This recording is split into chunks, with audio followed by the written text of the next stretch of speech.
Harrisburg, the capital of Pennsylvania? But isn't Philadelphia older and bigger? Isn't it the capital? Well, it was. Let me explain. I'll start with our founder, William Penn. The English King Charles II owed William Penn's father a large sum of money, and upon William's father's death, that debt was owed to young William. The king was fonder of William's politically savvy father than young William, who had taken a shine to the rebellious sect, the Quakers. However, the king and William Penn were able to strike a deal allowing the crown to relieve itself of its debt by granting what would become the colony of Pennsylvania to William, moving William and his pesky Quaker associates far, far away from the English courts.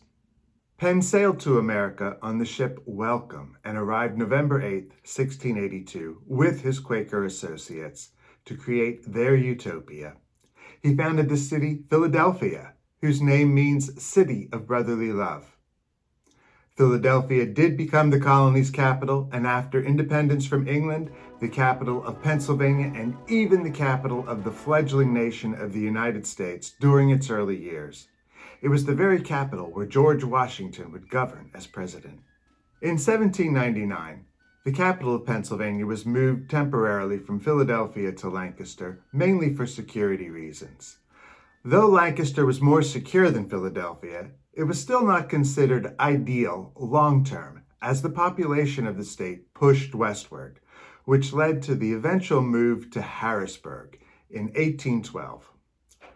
Looking back on the colonial landscape of the early 1700s, as the American colonies pushed westward, the banks of the Susquehanna River were a wild frontier, untamed, unknown, and full of possibility.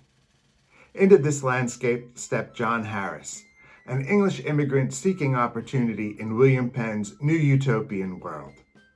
Born in Yorkshire, England in 1763, Harris came to Pennsylvania to start life anew. By 1705, he had secured a license to operate a trading post and ferry across the Susquehanna River, a bold undertaking at a time when few dared to settle on its unpredictable shores. But Harris saw potential. At a narrow point in the river, he established Harris Ferry, a lifeline for travelers and traders moving between eastern cities and the rugged interior. By 1719, Harris had constructed a cabin near the water, a landmark that became a gathering place for settlers and traders. In the early 1700s, life along the Susquehanna River was raw and uncertain. Harris was known for his fair dealings with the Native American tribes, but even peaceful relations could fray. According to local folklore, one day a group of drunken Shawnee warriors arrived at Harris's trading post, demanding rum, and Harris refused. What happened next nearly cost him his life. The men seized Harris, dragged him to a mulberry tree, and tied him to the trunk, preparing to burn him alive. Hercules, a man believed to be Harris's enslaved servant, witnessed the event. He ran off to collect a group of local Native American tribes members who were friends with Harris. They fought off the attackers. By the grace of Hercules' quick thinking, Harris escaped death by fire. Today, the spot where Harris was nearly burned is marked by a plaque just off Front Street, a few steps from the Susquehanna River. The tree is long gone, but the story endures, along with an associated relic, but we'll get to that in a bit. In Riverfront Park, you can see the grave of John Harris Sr. After John Harris Sr.'s passing in 1748, Harrisburg's story continues with his son, John Harris Jr. On the other side of South Front Street in Harrisburg stands a house with stories to tell, the John Harris Simon Cameron Mansion, a landmark where Pennsylvania's colonial past meets its Civil War legacy. Built in 1766 by John Harris Jr., The mansion began as a more modest Georgian stone house. From here, John Jr. continued operation of the family ferry across the Susquehanna and traded with Native American tribes, helping shape the early growth of what would become the state's capital. After the end of the Revolutionary War in 1783, with the Treaty of Paris signed, Americans were grateful for the aid that France had provided in procuring our liberty. Many places were named to reflect that gratitude, with the new county that surrounded Harris's Ferry being named Dauphin to honor Louis Joseph, Dauphin of France, the firstborn son of King Louis XVI and Marie Antoinette. But it didn't stop there. The Supreme Court justices proposed that Harris Ferry be incorporated as Louisburg and not Harrisburg. This did not sit well with the Harris family. John Harris Jr. is purported to have said that he would execute no titles of land in the city limits except to those of Harrisburg. By 1791, the official documents named the town Harrisburg. Nearly a century later, the House entered a new chapter when Simon Cameron, U.S. Senator, political kingmaker, and Abraham Lincoln's first Secretary of War, purchased the property in 1863. Cameron transformed it into a grand Victorian home, adding a solarium, butler's pantry, and an elegant sweeping staircase. He lived there until his death in 1889. Since 1941, the mansion has been preserved and operated as a museum by the Historical Society of Dauphin County. Guided tours lead visitors through the lives of the Harris and Cameron families, offering a window into the politics, architecture, and everyday life of the 18th and 19th centuries. You can even see the ballot box, purported to have been made from the same mulberry tree that Harris Sr. had been tied to. It stood on a hill above the Susquehanna River, quiet, proud, and a little awkward. Officially, it was the Pennsylvania state capital, but around Harrisburg it went by another name, the Sugar Factory.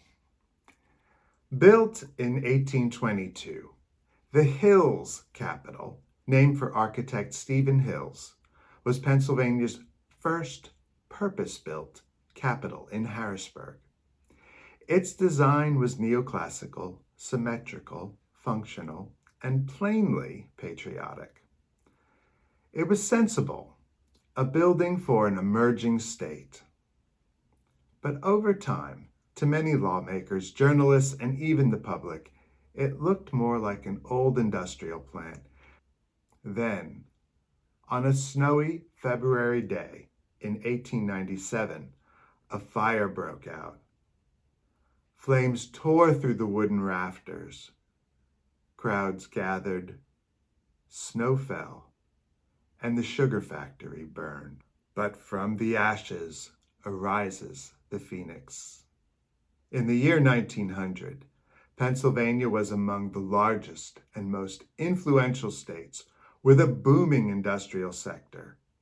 Second only to New York, it deserved and could afford a resplendent capital. Less than a decade later, Pennsylvania unveiled its new capital, a Beaux-Arts masterpiece. President Theodore Roosevelt, at its dedication, called it the handsomest building I ever saw.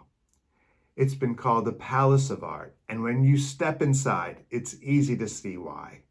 Above it, a dome inspired by St. Peter's Basilica in Rome. 272 feet high and weighing over 50 million pounds. On top of that dome presides the statue Commonwealth. She is 14 feet 6 inches high and stands on a 4-foot diameter globe. Underneath that dome, on the inside, Its ceiling features gilded medallions representing law, education, religion, and labor, the foundations of Pennsylvania society. The grand staircase in the main rotunda is modeled after the grand staircase of the Opera Garnier in Paris, France. At the base of each side, the torchbearers of enlightenment are ornate bronze and glass light fixtures held by female figures. Each woman holds an illuminated globe symbolizing the light of knowledge and truth, guiding the Commonwealth. And underfoot, more than 400 hand-pressed mosaics tell stories of Pennsylvania's wildlife, industry, and heritage, no two exactly alike. The Senate chamber features dark, rich tones and allegories of wisdom and justice watching silently from above. The chandeliers each weigh approximately 2,000 pounds. These massive fixtures are part of the building's original Beaux-Arts design. The mural with the figure in blue was painted by Violet Oakley. She was initially brought in to complete the work after the unexpected death of the originally commissioned artist, Edwin Austin Abbey.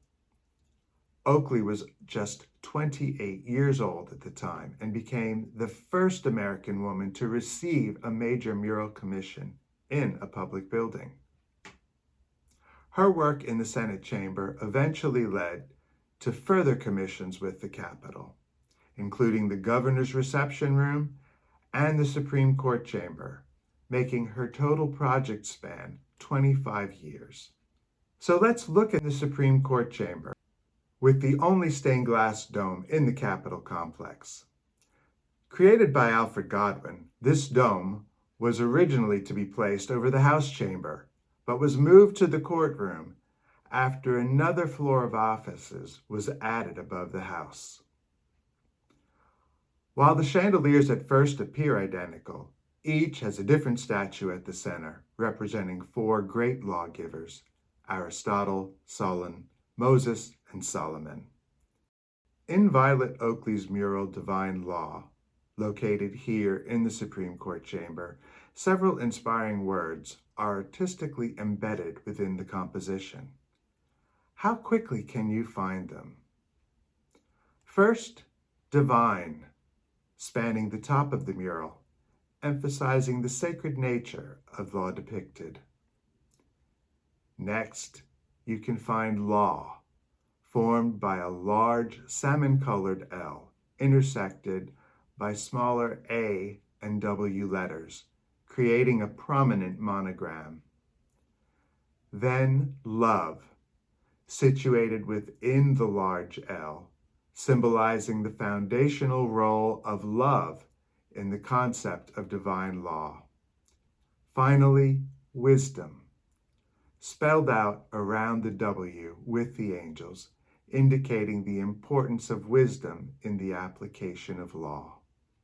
Step into the House of Representatives. It's hard to miss the shimmering gold leaf throughout. The stained glass windows in the House chamber were designed by William Brantley Van Ingen, a Philadelphia-born artist and apprentice to Louis C. Tiffany. Installed in 1906, these 14 circular windows, each weighing about 200 pounds, are framed in 24-karat gold leaf and symbolize various aspects of Pennsylvania's heritage, including themes like education, justice, abundance, and liberty. And if the artwork doesn't catch your eye, the 4,000-pound chandeliers just might. The Pennsylvania Capitol isn't just where laws are made. It's where history and art and architecture come together to remind us of something grander. Tours are offered daily, not to be missed if visiting Harrisburg.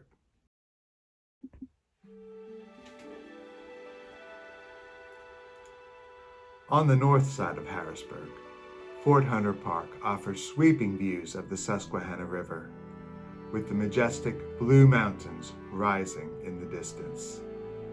Originally settled in 1725, The site gained strategic importance during the mid-1700s as tensions escalated between colonial forces and the Native American allies of the French. In response to the growing threat of the French and Indian War, the British established a chain of small frontier forts stretching from Harris Ferry, present-day Harrisburg, to Fort Augusta in Sunbury. Fort Hunter was among these critical outposts, strategically positioned at the bend in the river to function as both an alarm station and a supply depot. The fort itself consisted of a modest 10 by 14-foot log blockhouse enclosed in a protective stockade. By 1763, following the collapse of the native resistance and the end of the war, Fort Hunter was abandoned and left to deteriorate. In 1787, the property was purchased by Captain Archibald McAllister, a distinguished Revolutionary War veteran who had served under General George Washington. Under McAllister's energetic leadership, his farm blossomed into a bustling frontier village. It had mills for grain and lumber, a country store, a blacksmith shop, artisan workshops, a school, and a popular tavern, plus a thriving distillery.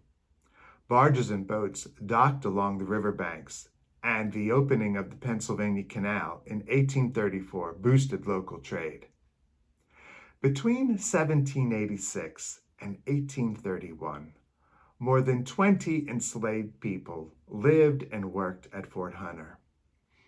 Their labor kept the mansion running smoothly.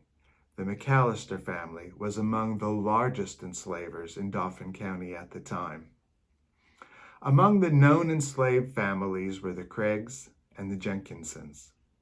One notable individual, Sal Craig, escaped bondage in 1828 at approximately 60 years old after learning she was to be sold due to her owner's financial difficulties.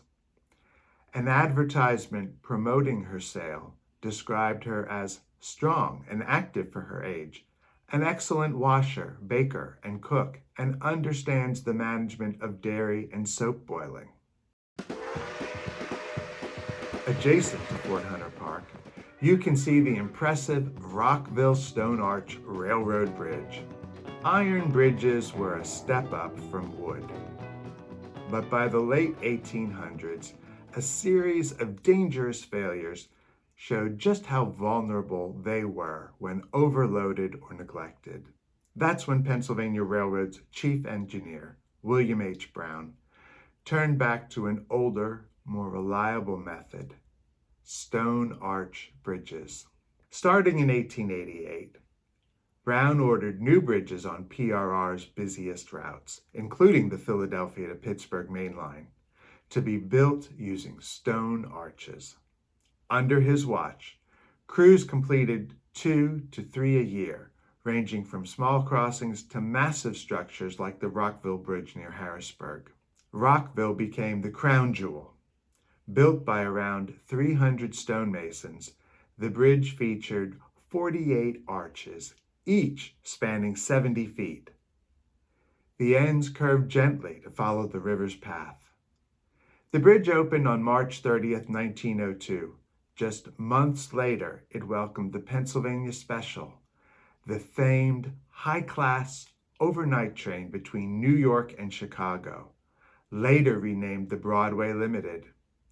Its strategic importance meant armed guards were stationed there during both World Wars. It also gained iconic status from the 1920s through the 50s, often featured in PRR's wall calendar series. Postcards loved to feature the bridge and highlight it as the longest of its type in the world. While many call it the longest stone arch bridge in the world, and to the eye it is, in reality it's a composite structure. The stone exterior hides concrete-filled piers and spandrels. Still, its scale is staggering.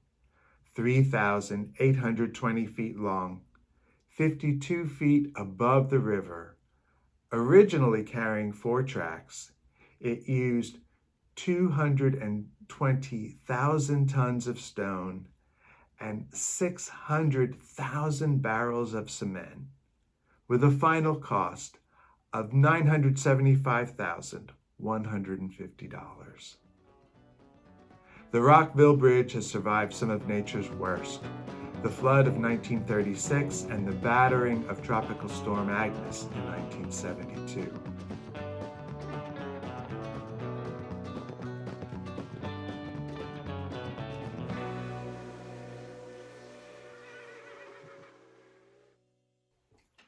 Dorothea Dix was a 19th century social reformer who successfully lobbied for the creation of the Pennsylvania State Lunatic Hospital, which later became the Harrisburg State Hospital.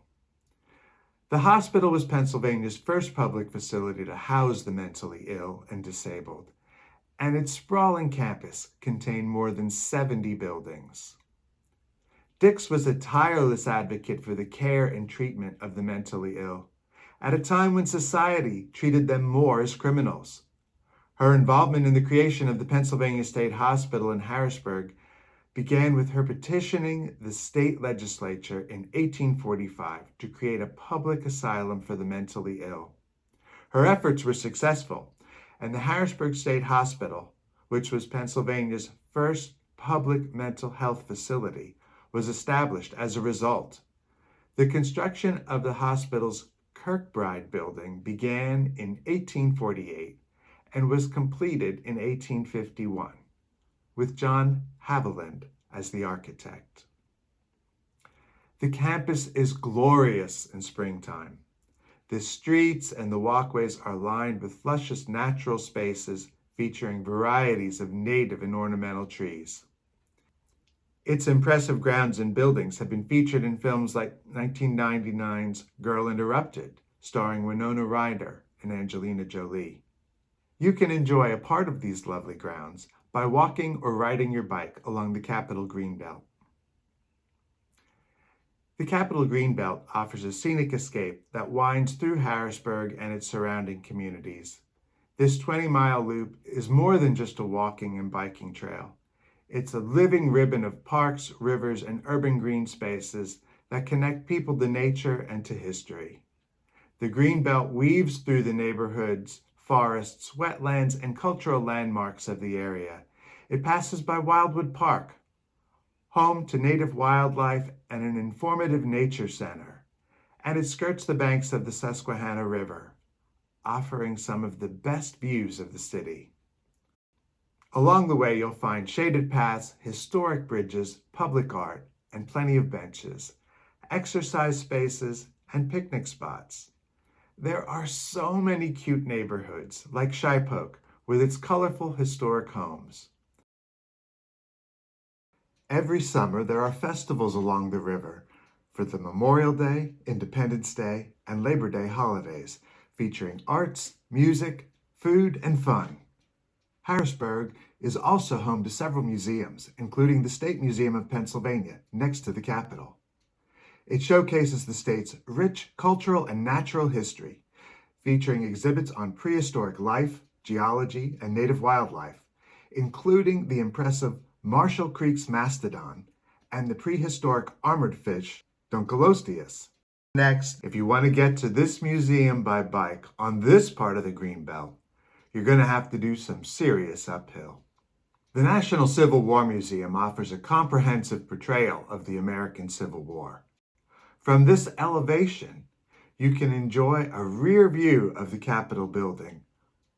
The museum houses over 4,000 artifacts and 21,000 archival documents, covering the period from 1850 to 1876.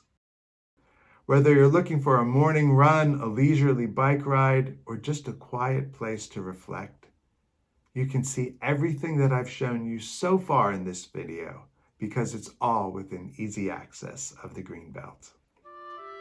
This evening, let's take in a play or a concert, then head to a nice bar and restaurant. Would you prefer to eat inside or outside? The views of the river and the city can be so lovely this time of year. I'm sorry to see you leave so soon, Let me drop you off at the Harrisburg Transportation Center. You can catch a train to Pittsburgh, Philadelphia, or New York from here. The Pennsylvania Railroad finished its construction in 1887, and you can see that it retains much of its original 19th century charm. Stay longer next time. We didn't even get to scratch the surface of Harrisburg's surroundings. Well, that is just a taste of the rich and interesting sights of Harrisburg, the capital of Pennsylvania.